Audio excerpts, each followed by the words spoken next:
Welcome to video 5. Hopefully this is the last video of this series.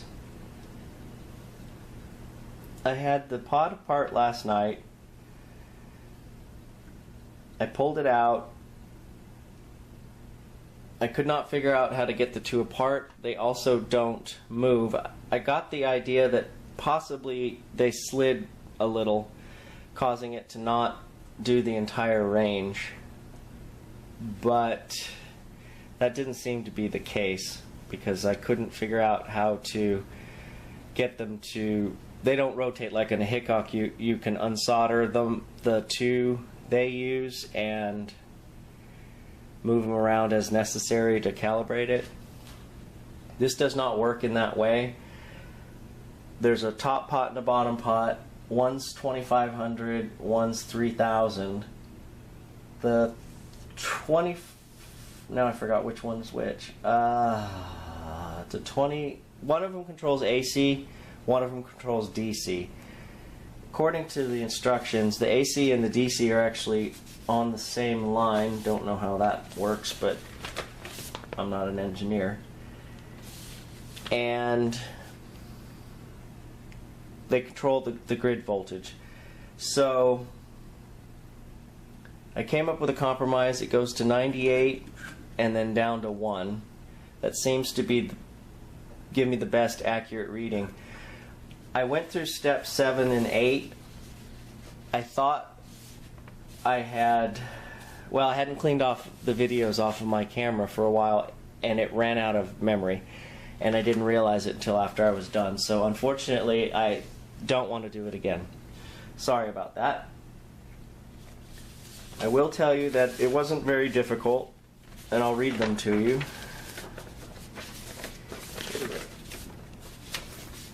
Maybe I'll read them to you. Oh, there it is.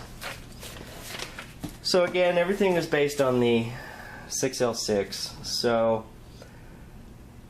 I set back up completely for 6L6. Set up the meter on pins 3 and 8. The grid knob was at 0, and then I was to measure AC and DC. The AC should have been around 2.5 volts, and the DC should have been around 0. Unfortunately, the AC was at 12 volts. This is where the 651 comes in to play. In the 651, they added another 2.5K pot connected up somewhere in the power supply. There's no...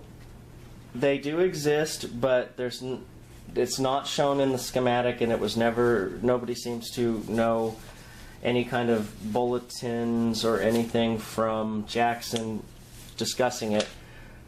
My assumption is that they probably came across this problem because that particular pot, if your AC is too high, you adjust that pot down to close to 2.5 volts. I can't do that, so I have to live with things the way they are. Also, this is a 4-watt potentiometer, wire wound. I would probably say it's more like a rheostat, but they call it a potentiometer. But I looked around, don't seem to see anything. Anything I could come across that was remotely close to it was very expensive.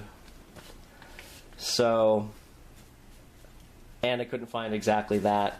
And this is, I'm not sophisticated enough to be able to deal with all of that. So this is okay now. When I first did it, I was off by about 10%, and it kind of irritated me. And that's when I took the pot apart, cleaned it some more. The 2500 is reading too high. It's at 2800. So anyway, this is the compromise I came up with. Also, I treated the plastic here with anti-static spray, and that seems to have calmed this down. Anyway, so I went ahead and zeroed that, got that as close to 0 as possible, switched over to the AC, moved pin 3, the lead from pin 3 to pin 5. The grid knob went to 0. Read the DC and the AC. Both should have been 0. If not, readjust. He called it R43. It's that mystery pot. Until both AC and DC are 0. When I moved the grid to 0 and moved it over to pin 5, I was getting, I think, 25 millivolts on AC and negative 0.01 on DC. So that was good enough, I guess. So then what I needed to do is turn the pot all the way up, and I adjusted R18 until I was exactly at 26 volts. Switched it over to AC, adjusted R19, which is the one I replaced, for 18.38 volts, and he put in a note, if you totally trust your DMM accuracy, 8.3 if you don't. I set it to 18.3, I'm sorry, not 8.3, 18.3. Then I had to recheck the DC and readjust it, and then when I switched back to the AC side, it had switched to 18.38, while bouncing between 1838 and 1837. So I left that be. And then that was when the knob came into play. So I should have been able to turn it down from 100 to 50, and I should have gotten 9.1 volts on the AC, well, 9.1x it says, and negative 13 on the DC. I did not get that unless I was turned to 47.5. So that's where this compromise comes in. So this is about as close as I'm going to be able to get it. I'm at 0 when I'm down at 1, and I'm at negative 26 on the DC up there, and 18.3 on the AC. I have to live with it. Then the next step was just to insert a 15 mega ohm resistor between pin 8 and 5, turn the tester on, press the grid button, and then adjust R17 until the needle was just barely in the red. So I did that. That's for the grid leakage.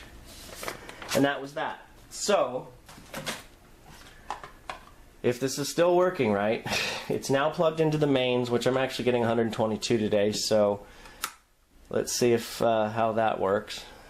My line's at 0. This is my Hickok calibration tube.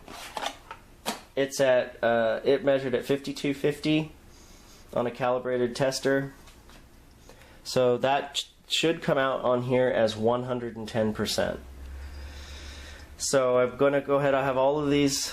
Actually, no, I don't. 6L6, so 45. Now, theoretically, I should put this down to 44 or 43, but I'm going to go ahead and put it on 45.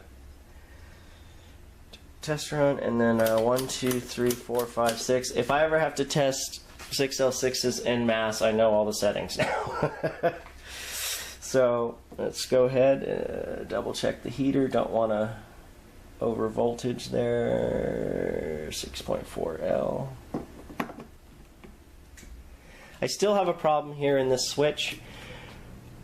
I'm going to mark it with red so I know not to use it. There's a weird short I can't seem to find, or I'm assuming it's a short. Something kicks in when I have it on one of the settings down here, and my ammeter jumps up to 0.02. Only when I'm on that one setting. I don't know where in the system it is, so I will avoid it. I can't imagine I'm ever going to be anywhere where the voltage is going to be that low. And if it is, it's probably the middle of summer and a brownout, and I shouldn't be testing tubes anyway. So 1, 2, 3, 4, 5, 6. Then there, I'm going to go ahead. The heater continuity works, and then I'll perform the shorts test here. Oh, while I'm letting that warm up, I was just going to let you know, in case you didn't notice, there were 2 power supplies in here. Power supply 1, well, one of the 2. One of the 2 power supplies controls just the heaters, so you can avoid line sag. Like on the Hickoks, you have to set the line control, plug your tube in, and then readjust the line control. So you don't have to do that on this one. It stays constant. The bottom one here selects the secondary on the transformer 1. This upper one when I traced it out, it actually controls the primary. So there are several inputs on the primary. I decided that whatever voltages are on there was probably what they wanted. He said it should be within 3%, but after everything is said and done, like I said, it seems to be accurate. And I've tested several tubes now that I know work, so, or I know what their values were, and some were new. And some tested low on the Hickok before it died, even though they were brand new, and they tested low on here too, about the same percentage. So I'm satisfied with that. So 6L6 is in there, it's heated up now. So now I should be able to press V and Y, and dun da da da, 110%, which is the 6L6 tube at 5250 on a Hickok, and the Hickok says it should be 5,000, so that's whatever, 9.68% I think is what it is. So I'm at 110%. So like I said, I've tested more than one tube. I see this thing is being stupid again. Well, there, see now, as you can see, it doesn't dance all over the place like it was, so the anti-static seemed to help. I did not present the shorts test, did I? Although I know it doesn't have any, but plate, no, cathode, plate, grid 1, grid 2. And it flashes like it should. The other one here we'll do is a grid leak test. I know this is not a leaky tube, it's brand new, or was. So there we go. Down to 0, slightly above 0, but I'm assuming it should do that. They all do that. So there we go. This is about as close as I'm going to get it. So until I can figure out what's wrong with the Hickok. Now, just so you know, this is just slightly below. If I turn this down,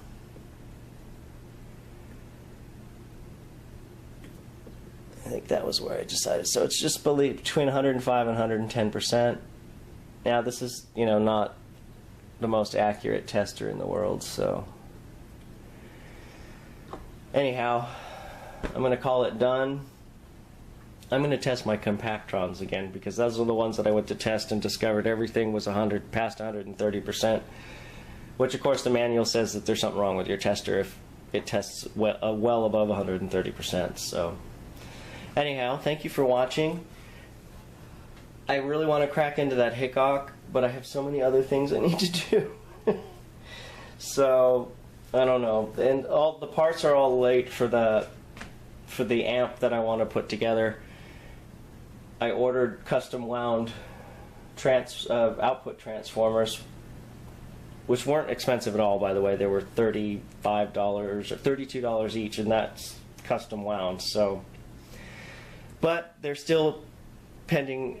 They're still not in production yet, and I ordered them a week and a half ago. So I guess I'm just impatient. I haven't even made my Mauser order yet, but when I do, I'll get it the next day, because their distribution center is about 9 miles from here. So anyway, again, thanks for watching and sticking with me on this one. So at least I have a tube tester, and I don't know, I may crack open the Hickok, but I may not, just because I'm kind of sick of tube testers right now. But again, thanks for watching, and I'll see you in the next video.